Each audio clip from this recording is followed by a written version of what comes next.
ang mga pangangailangan ng isang batang tulad ko. Masasabi mo kaya ang mga pangangailangan ng isang batang katulad mo upang lumaking malusog at maayos? Halika at isa-isahin natin ang mga ito. Kailangan ng isang bata ng masusustansyang pagkain. Ilang beses ka bang kumakain sa maghapon? Ano kaya ang mangyayari kung hindi ka makakakain? Manghihina at magkakasakit ka, di ba? Hindi mo magagawa ng maayos ang mga bagay na dapat mong gawin. Hindi ka rin makapag-aaral ng maayos kung ikaw ay nagugutom. Napakahalaga at kailangan kung gayon ng isang tao ang pagkain. 3 pangkat ng pagkain. Upang maging malusog at malakas, kailangang balanse at masustansya ang ating kinakain. Ang mga junk food tulad ng candy, chichirya at soft drinks ay dapat iwasan dahil maaaring makasira sa ating kalusugan o maaaring magkasakit tayo kung madalas nating kakainin ang mga ito. Dapat tayong kumain ng mga pagkain kabilang sa 3 pangkat ng pagkain. Unang pangkat, mga pagkain pampalakas. Go foods. Kasama sa pangkat na ito ang kanin, tinapay, pasta, patatas, kamote, at iba pa. Mahalaga ang mga pagkain ito upang magkaroon tayo ng lakas sa paglalaro, pag-aaral, at paggawa ng iba't ibang bagay. Ikalawang pangkat, mga pagkain pampalaki. Grow foods. Kasama sa pangkat na ito ang mga pagkain tulad ng karne, isda, itlog, gatas, keso, at iba pa. Ang mga pagkain ito ay nagpapalakas sa ating mga kalamnan at buto. Ikatlong pangkat, mga pagkain pampasigla. Glow foods. Mga prutas at gulay ang kasama sa pangkat na ito. Ang mga pagkain sa pangkat na ito ay nagbibigay sa atin ng mga bitamina at mineral. Pinalulusog at pinagaganda rin ng mga pagkain ito ang ating mata, buhok, at kutis. Mahalaga sa isang bata hindi lang ang pagkain ng masustansya, kundi ang pagkain din sa tamang oras. Agahan ang tawag sa pagkain kinakain natin sa umaga. Tanghalian naman ang tawag sa pagkain pantanghali. Hapunan ang tawag sa pagkain kinakain sa gabi. Kumakain din tayo ng merienda sa pagitan ng agahan, tanghalian o hapunan. Mahalaga ring uminom tayo ng tubig. Alam mo ba? Ayon sa 8th National Nutritional Survey na inilabas noong 2014, nasa 7.9% ng mga batang Pilipinong may edad 0 hanggang 5 ang may mas mababang timbang para sa kanilang edad. Nangangahulugan itong marami pa ring mga batang Pilipino ang hindi nakakakain ng tamang pagkain at makikita ito sa kanilang timbang na mas mababa kaysa sa normal. Kailangan ng isang bata ang damit.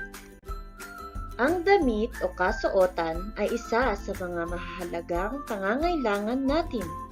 Lahat ng tao, bata man o matanda, ay nangangailangan ng damit o kasuotan. Ito ang nagproprotekta sa ating katawan sa lamig o init ng panahon. May iba't ibang uri ng damit. May mga damit na pambahay. Ito ang mga komportableng damit na isinusuot sa bahay. Karaniwang yari sa bulak ang mga pangbahay na damit. Kasama sa mga pambahay ang mga pantulog o mga damit na isinusuot sa pagtulog. May mga damit ding panlabas. Ito ang mga damit na isinusuot kapag umaalis tayo. Kasama rito ang uniforme o ang damit na isinusuot sa pagpasok sa paaralan ng mga batang tulad nyo o sa opisina para sa mga nagtatrabahong matatanda. Kailangan ng isang bata ang tahanan o tirahan. Napakahalaga sa isang bata ang magkaroon ng bahay o tahanan. Ito kasi ang nagsisilbing proteksyon sa init at lamig ng panahon. Ito rin ang proteksyon nyo sa sakit at iba pang masasamang bagay sa labas ng tahanan. Dito namumuhay, naglilibang at namamahinga ang isang bata kasama ang iba pang kasapi ng kanyang pamilya. Ang ating tahanan o bahay ay may iba't ibang bahagi. Tignan natin kung ano-ano ang mga ito. Bintana. Sa Ingles, ito ay window. Dito pumapasok ang hangin para maging presko sa loob ng bahay. Dito rin pumapasok ang liwanag ng araw.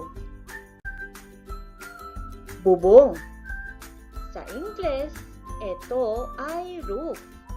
Ang bahaging ito ay proteksyon para hindi makapasok sa loob ng bahay ang init ng araw at ang ulan. Dingding. Sa Ingles, ito ay wall. Mahalaga ang bahaging ito dahil tulad ng bubong, ito rin ay nagbibigay proteksyon sa bahay. Hagdan. Sa Ingles, ito ay stairs. Dito umaakyat at bumababa ang mga tao sa bahay. Hindi lahat ng bahay ay may hagdan. Pinto. Sa Ingles, ito ay door. Dito tayo dumadaan para pumasok o lumabas ng bahay.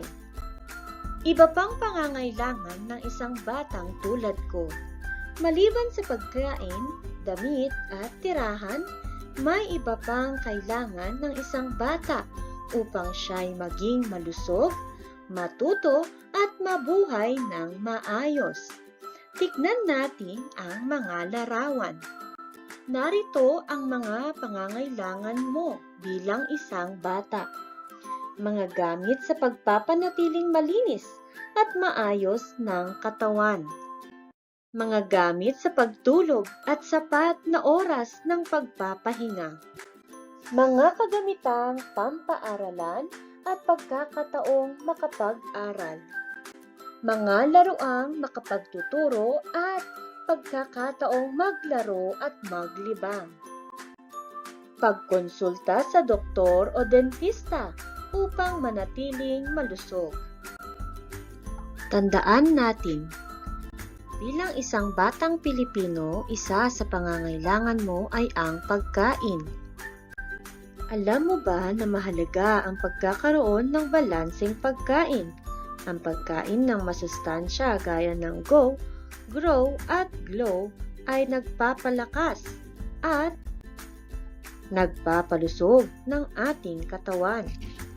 Ang mga pangunahing pangangailangan ng isang batang tulad mo ay ang pagkain, damit at tirahan. May iba pang pangangailangan ang isang bata tulad ng pangangailangan para maging malinis ang katawan, pangangailangan sa pag-aaral, mga kagamitan sa paglalaro, at pangangailangan sa pagiging malusog. Ang lahat ng ito ay mahalaga para mabuhay tayo ng maayos. Huwag ding kakaligtaan na magpasalamat sa inyong mga magulang pamilya o sa sino mang gumagabay sa iyo sa pag-aaral, sa lahat ng mga paraan na kanilang ginagawa upang maibigay ang iyong mga pangangailangan.